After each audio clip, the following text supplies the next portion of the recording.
how good are you? That's probably a question you ask yourself every night. Yeah, you lie in bed, you have dreams of playing maybe professional basketball, maybe playing the NBA one day. But how do you know how good you are yourself? And getting feedback, obviously, from others around you is a big area to be able to understand where your game is at and what others think about you.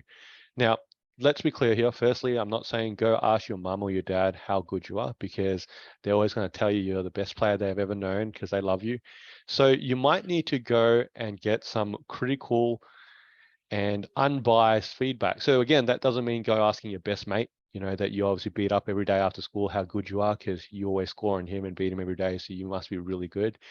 That's going and asking, obviously, starting with probably your coaches, okay, and obviously going to play other elite players that you not necessarily know that well to begin with, and just getting feedback from them and having those sort of conversations, what they think about your game, and potentially what sort of feedback they have for you on areas that you can improve on. Okay, because I think often as a player, you live in a bit of a bubble sometimes. We all probably been there. Yeah, you sort of have a great perception of yourself, and that's perfectly fine. Okay, having that positive perception of yourself, but you're going to need to allow in some feedback for you to grow and for you to become the best player that you can. And I think, coaches is probably a big area where you'll get that unbiased feedback to help you grow your game. Well, you get that unbiased feedback, but you might only get it a couple of times depending on how it's received.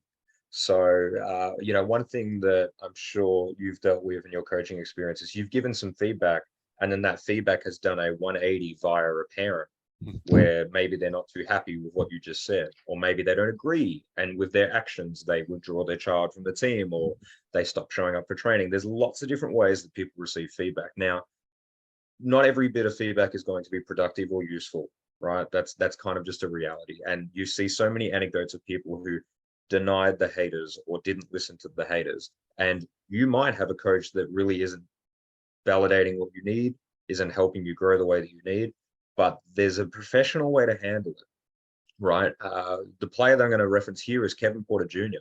Kevin Porter Jr., currently playing on Houston, has a lot of talent and always listed as someone who's very interesting, but has a personality issue, right? And there were a couple of instances during the season where he walked out at the halftime. He had some disciplinary action put upon him. And now currently they're having contract extension talks where the contract extension talk is it worth contract extending him? So your talent will get you to a certain point, and in his circumstance, it's gotten him very far, but it will hit a limit and potentially put a ceiling on your potential when perhaps that ceiling needs to be a little bit higher, but your personality is getting in the way. So taking on the feedback, applying it, or even just actively looking like you're seeking and applying it as well, that's kind of a trick. It's hard for juniors, right? And it's probably not something you learn until you're older as well, and you're probably doing some full-time work. But ultimately, accepting the fact that the person who's telling you something is telling you that for a reason, right? And again, 9 times out of 10, it's probably not because they hate you. Because as someone who's coached before, I did that as an additional thing to my normal full-time job. I promise you, when it was late at night and I was struggling to sleep, it's not because little Timmy doesn't know how to shoot a jump shot. All right, it's everything else in the world besides little Timmy not shooting a jump shot. So when I go to training, I can switch my brain on and say, Timmy, I need you to square your shoulders. I need you to get a little bit more lift. I need you to hold your follow through. You don't want to listen to me, Timmy? I'll tell you the same thing next week. Maybe I'll stop telling you because I'm going to go work with John instead, because John actually took the feedback 2 weeks ago. And sometimes as a coach, the most simplistic but important piece of feedback that we can share is go get more reps.